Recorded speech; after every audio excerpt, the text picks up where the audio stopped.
નમસ્કાર મિત્રો, welcome back to my YouTube channel.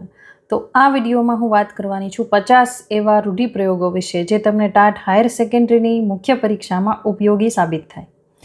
મેં આ રૂઢિપ્રયોગો ધોરણ 11નું જે પાઠ્યપુસ્તક છે ગુજરાતીનું તેમાંથી મેં લીધેલા છે. અને તમારે જો તૈયારી કરવી હોય તો તમારે લખીને કરવી જોઈએ, કેમ કે જો તમે લખીને તૈયારી કરશો આ રૂઢિપ્રયોગોની કે ગમે તે ટૉપિકની તો તમને તેની જોડણી, તેમાં જે તમારે શું ધ્યાન રાખવાનું છે, કઈ બાબતોની કાળજી લેવાની છે અને તમને તે વધારે યાદ રહેશે. તો આ ફાયદાઓ તમને થઈ શકે છે. તો લખીને જ તૈયારી કરજો અને લખવાની જ પ્રેક્ટિસ રાખજો. અત્યારથી તમે લખશો તો જ તમારો હાથ વળશે અને મુખ્ય પરીક્ષામાં તમારી સ્પીડ આવશે અને તમારા અક્ષરો પણ સારા રહેશે. તો તમારી મુખ્ય પરીક્ષાની તૈયારી કેવી ચાલે છે કમેન્ટ બોક્સમાં મને જણાવજો.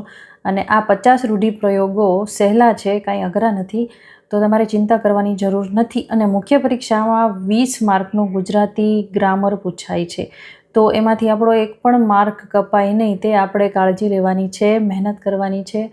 અને હા, ગુજરાતી વ્યાકરણ સમજવાનું છે, તેના જે પાયાના સિદ્ધાંતો છે કે એના નિયમો છે તે જાણી લો અને મહેનત કરો તો આ 20 માર્ક તો આપણે લેવાના જ છે, તેમાંથી એક પણ માર્ક કપાવવો જોઈએ નહીં. તો શરૂ કરીએ આ વિડીયો. પહેલો રૂઢિપ્રયોગ છે નસે નસમાં ઉતરી જવું, એટલે કે જીવનમાં વણાઈ જવું. બીજું, મગજ ચસકી જવું, એટલે કે ગાંડા થઈ જવું અથવા મગજ ઠેકાણે ન રહેવું. પછીનું છે કર્યા ભોગવવા, એટલે કે કરેલા કર્મનું ફળ ભોગવવું. પછીનું છે પુરાણ નીકળવું, એટલે કે એક વાતના સંદર્ભમાં બીજી વાતો નીકળવી. પછીનું છે તપી જવું, એટલે કે ગુસ્સે થવું.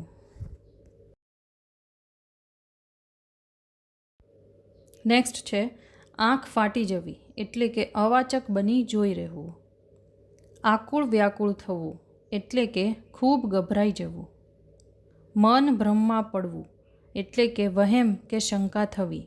નેક્સ્ટ, સ્થાનકમાં દોષ કરવો, એટલે કે દેવસ્થાનમાં પાપ કર્મ કરવું. નેક્સ્ટ છે તિગમુટ બની જવું, એટલે કે નવાઈ પામવું. નેક્સ્ટ, વાત વાળી લેવી, એટલે કે વાતનો વિષય બદલી નાખવો. નેક્સ્ટ, બાર વગાડી દેવા, એટલે કે સામેવાળાનું આવી બનવું અથવા આફતરૂપ બનવું. નેક્સ્ટ, ગમ પડવી, એટલે કે સૂઝ સમજ પડવી. વળતા પાણી થવા, અહીં રોગનું જોર ઓછું થવું. નેક્સ્ટ, વાત પકડાઈ જવી, સત્યનો ખ્યાલ આવી જવો. નેક્સ્ટ, પોબારા ગણી જવું, એટલે કે નાસી જવું. નેક્સ્ટ, પાશેરામાં પહેલી પૂણી, એટલે કે કોઈ પણ મોટા કાર્યની શરૂઆત કરવી. નમતું મૂકવું, એટલે કે જતું કરવું. નેક્સ્ટ, ચાર હાથવાળું થવું, એટલે કે લગ્ન થવું. નેક્સ્ટ, વાત ઉડાવી દેવી, એટલે કે નિરાત કે શાંતિ થવી. નેક્સ્ટ, ડઘાઈ જવું, એટલે કે ગભરાટથી સ્તબ્ધ થઈ જવું.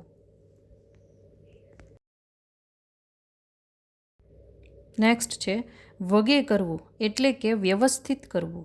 નેક્સ્ટ, સનસનાટી તૂટી પડવી, એટલે કે આશ્ચર્ય કે હબકની સ્તબ્ધતાની વ્યાપક અસર થવી. શ્રાવણ ભાદરવો વહેવો, એટલે ચોધાર આંસુ વહેવા.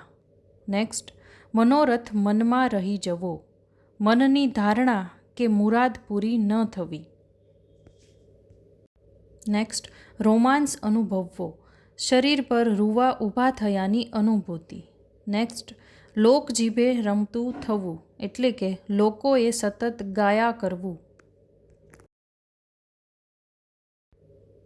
કઠણ થઈ પડવું, એટલે કે મુશ્કેલ થઈ પડવું. નેક્સ્ટ, શરમના શેરડા પડવા, એટલે કે શરમથી મોં લાલ થઈ જવું. નેક્સ્ટ છે ગૂંચ ઉકલી જવી, એટલે કે મુશ્કેલી કે સમસ્યા હલ થઈ જવી.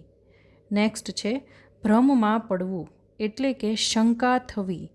નેક્સ્ટ છે ગળોગળ આવી જવું, એટલે કે કંટાળી જવું અથવા હેરાન પરેશાન થઈ જવું.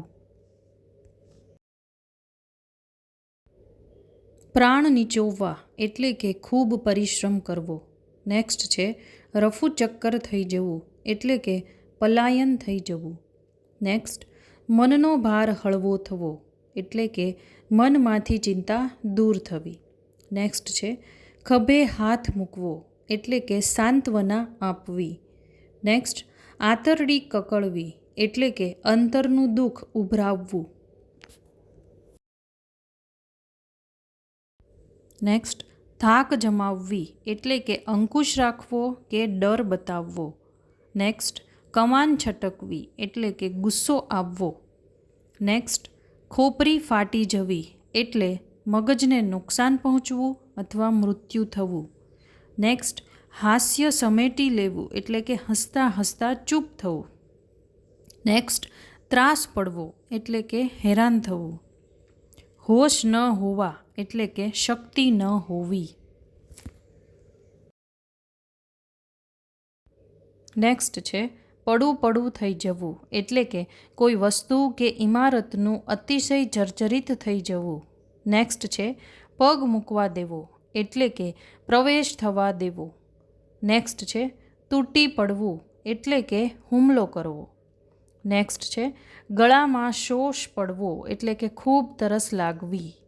નેક્સ્ટ છે મરી ચાલવું એટલે મરવા જેવી સ્થિતિ થવી. નેક્સ્ટ છે અંગ જલાઈ જવું એટલે કે અંગ જકડાઈ જવું. હવે છેલ્લો રૂઢિપ્રયોગ એટલે કે 50મો રૂઢિપ્રયોગ છે મનમાં ને મનમાં સમસમી રહેવું. ગુસ્સાને મનમાં જ દાબી દેવો. Thank you. આઈ હોપ કે આ વિડીયો તમને પસંદ આવ્યો હોય અને તમારે આ રૂઢિપ્રયોગો લખીને તૈયાર કરવાના છે જેથી તમને જલ્દી યાદ રહી જાય. તો નેક્સ્ટ વિડીયોમાં હું બીજા રૂઢિપ્રયોગો લઈને આવીશ. ત્યાં સુધી મહેનત કરતા રહો અને કમેન્ટ બોક્સમાં જણાવો કે તમારી મેન્સની અથવા તો સેકન્ડરીની તૈયારી કેવી ચાલે છે. નેક્સ્ટ આપણે રૂઢિપ્રયોગો પછી શબ્દ સમૂહ માટે સમાનાર્થી હોય, વિરુદ્ધાર્થી હોય વગેરે જેવા ટોપિક્સ હું લઈને આવીશ.